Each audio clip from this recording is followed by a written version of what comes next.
এই মা কত কষ্ট করেন সন্তানের জন্য। 2 থেকে 2.5 বছর পর্যন্ত তোমাকে দুধ পান করালেন।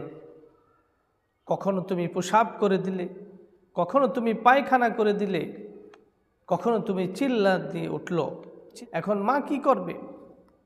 মার খাবার খেতে বসেছে মাত্র, এমতো অবস্থায় তুমি কান্না করেছো, মা খাবার রেখে চলে আসে তোমার কাছে, তোমাকে একটু দুধ দিয়ে তাকে সান্ত্বনা করে, তোমার খিদা নিবারণ করে। এই জন্য তোমার যে ক্ষুধা, তোমার এই যন্ত্রণা একমাত্র মাই বুঝে। যখন তুমি কান্না করে দাও, সাথে সাথে মা এসে হাজির হয়ে যায়। তার খাবার দাবার হোক অথবা যে কোনো কাজ থাক, সমস্ত কাজ ফেলে মায়ের কাজ হলো আগে তোমার কাছে চলে আসে আর তোমাকে এসে সান্ত্বনা করে। সেই মায়ের কথা ভুলে যেও না।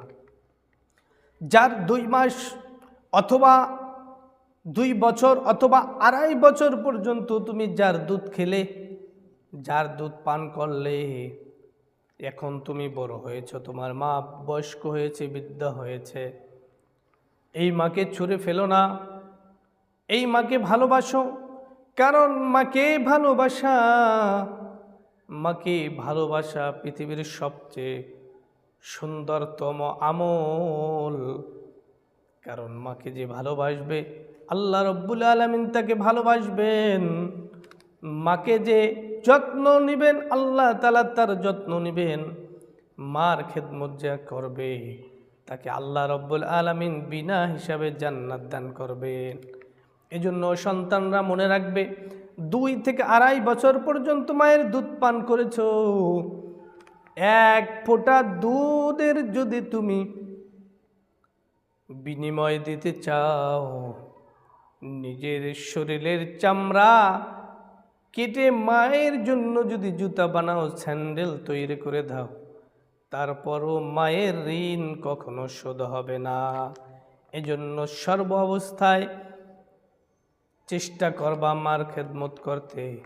মা খুশি তো মহান আল্লাহ রব্বুল আলামিন খুশি হয়ে যান। সুবহানাল্লাহ। সন্তান আল্লাহ রব্বুল আলামিন পিতা এবং মাতার মাধ্যমে আল্লাহ তাআলা তাদেরকে দুনিয়ার মুখ দেখানো এবং মুখ দেখানোর ব্যবস্থা করেছেন, মুখ দেখতে পেরেছে। সেজন্য পিতামাতা তাদের প্রতি অনেক কিছু পাওনা, অনেক কিছু পাওয়ার আছে। তুমি সন্তান, আল্লাহ রব্বুল আলামিন তোমাকে যখন ভূমিষ্ঠ করলেন মায়ের উদর থেকে, তখন তুমি কিছুই ছিলে না। তোমাকে তিল তিল করে তোমার বাবা মা কষ্ট করে শ্রম দিয়ে তোমাকে লালন পালন করে বড় করেছে। যখন তোমার বৃদ্ধ বাবা মা বুড়ো হয়ে যাবে, বৃদ্ধ হয়ে যাবে, তখন তুমি ঠিক সেইভাবে তুমি লালন পালন করবা, যেভাবে তোমাকে যত্ন সহকারে আদর, ভালোবাসা, স্নেহ, মায়া, মমতা দিয়ে তোমাকে লালন পালন করেছে। ঠিক বড় হয়ে তুমি সেইভাবে লালন পালন করবা। কারণ তুমি তো ছোট থেকে আস্তে আস্তে বড় হয়েছিলে, শক্তি হয়েছিল। আর তোমার বাবা মা এখন শক্তির থেকে এখন নিঃশক্তিতে পরিণত হচ্ছে। একদিন যায় আরেক দিন, এরকম করতে করতে আস্তে আস্তে সে নিস্তেজ হয়ে যাচ্ছে, তার শক্তি সামর্থ্য সব কিছু হারিয়ে ফেলতেছে। এখন তুমি আরও দায়িত্বশীল হয়ে তাদেরকে দেখভাল করবে। আল্লাহ রসুল বলেন, হুমা জান্নাতুকা নারুকা, তোমার বাবা এবং তোমার মা তোমার জন্য জান্নাত, আবার তোমার জন্য জাহান্নাম।